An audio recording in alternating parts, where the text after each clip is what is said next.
Hi, my name is Robbin, and I am the owner-operator of Creative Beauty Agency, otherwise called CBA. And for the correct pronunciation, I do pronounce it Creative Beauty Agency, just like the word beauty.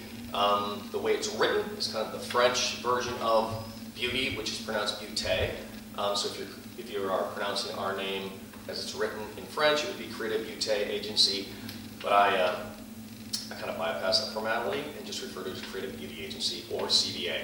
Okay, so this is a tutorial on the artist manual.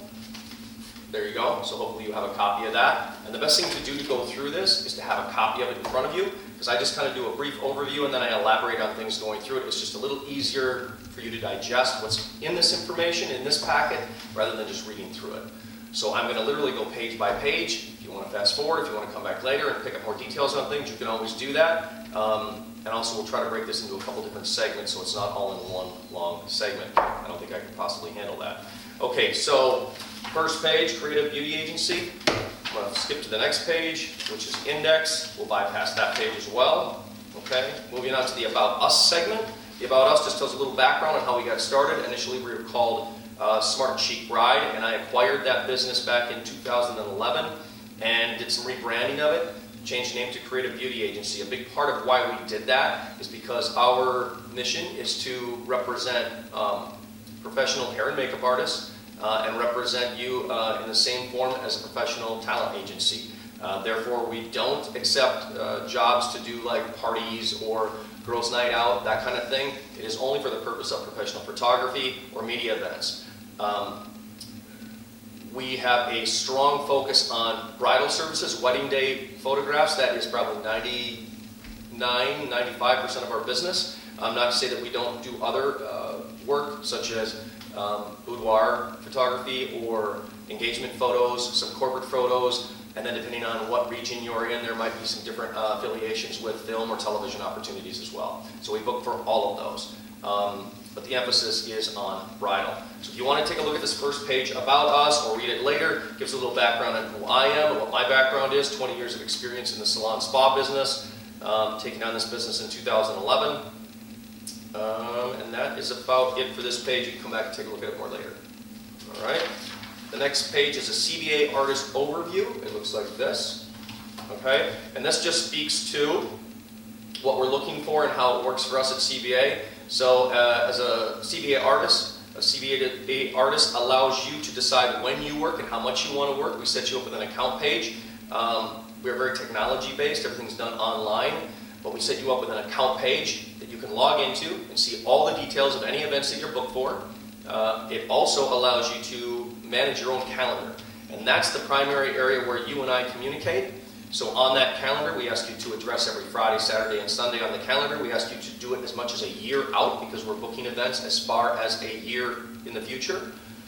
And it allows you to put whether you're available on any of those given days, not available, or if you're available with some restrictions. For example, you can put on there not available, therefore if I get a booking for that day, I won't even bother you with contacting you. If you say you're open and available, that means whatever booking we have and I assign you to it, the expectation is you would take it and accept it.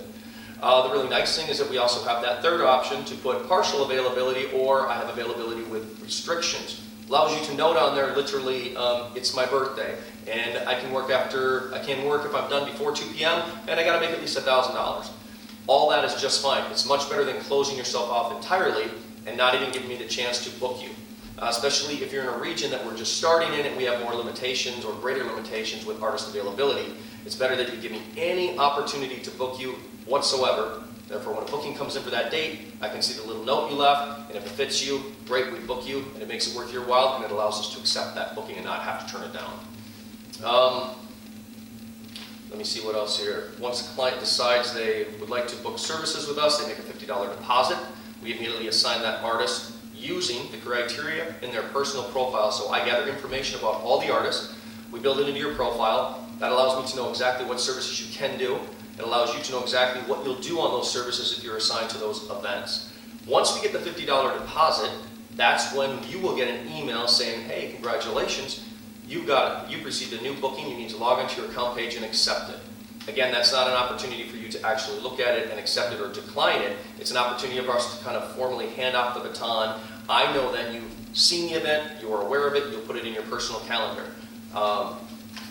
So that's what that is about. Keep in mind that we've accepted a deposit at that point, so the expectation is that you will take that event because I've already taken a deposit and told the client, yes, we have availability because your calendar stated you were available. When an artist is assigned a new job, they receive an email notification, which I talked a little bit about that. When you log into your event, you may see all the details. You'll see all the details of the event. You'll log into your account page, click on the event you were just assigned.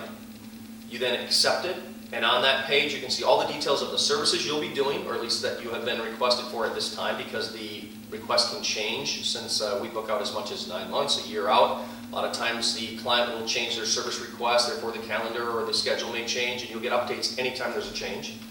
But at any time you can open up your account page and you can see all the services you're booked for. You can see all the services that any other artist assigned to that event are booked for. You can see your contact information, the other artist's contact information. You can see the bride contact information. All artists have their own account page, can see all this information, so you immediately know which other artists you're working with. Therefore, you can contact or communicate with each other very easily. You can also see the bride's information, and the bride has an account page that looks just like the artist. Therefore, you're all seeing the same information, and in real time when it changes, you all get updated on it and you all see the same information. On your account page, there's another tab that says Schedule. You can click on that Schedule tab. It outlines exactly what the schedule is for the day, exactly what time you have services, what time you should be finished with those services, and what time we're supposed to be finished at the end of the day. It also gives important detailed information that makes sure that you're not taken advantage of on wedding day. For example, it talks about for hair services, it'll note in there as a reminder that clients are to show up with their hair dry and ready for their service on time. And once we get you signed up and you see your account page, a lot of this comes together and makes a lot more sense. What else is on this page? Once an event is completed, this is at the bottom of this overview page. Once an event is completed, an artist will log into their account page again, click on that event, and there's a tab that says Request Payment. At that time, you will populate all the services that you did that day. It'll list out exactly how much you should be getting paid for it. It'll show a total and allow you to say, yep, that's how much I'm supposed to get paid, submit the request, and then we process payment for you.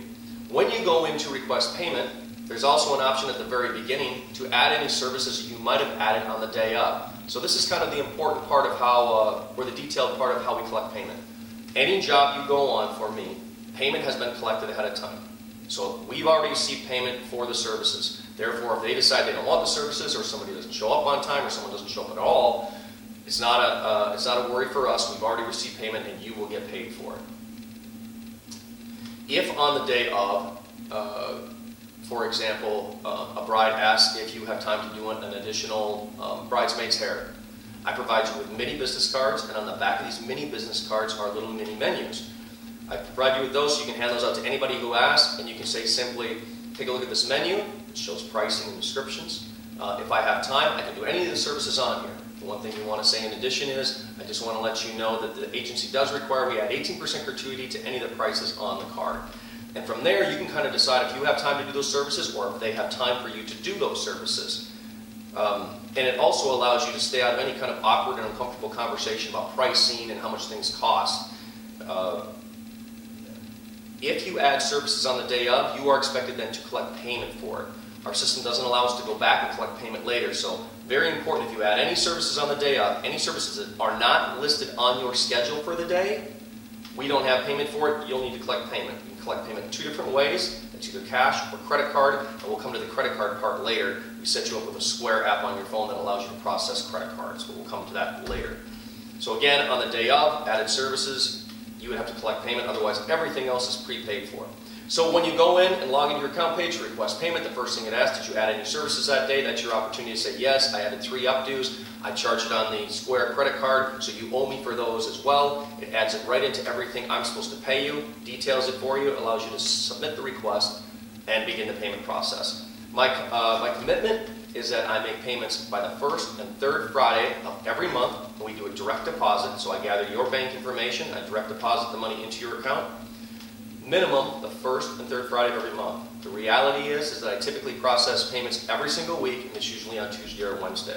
So as long as you go in the day after your event, request payment, payment usually happens that week. If you're concerned about it for sure happening that week, it's perfectly fine to either text, call, or email me and just say, hey, would you mind making sure you process my payment this week for sure? No problem. But again, for the last 2 years, it's pretty much been like clockwork that we do it every Tuesday and Wednesday. Once we process the payment, you'll get an email that says it's happened, and the money typically hits your account within 2 to 3 business days, depending on your bank account. All right, we're going to move past the overview page, move on to the next page, which is about compensation.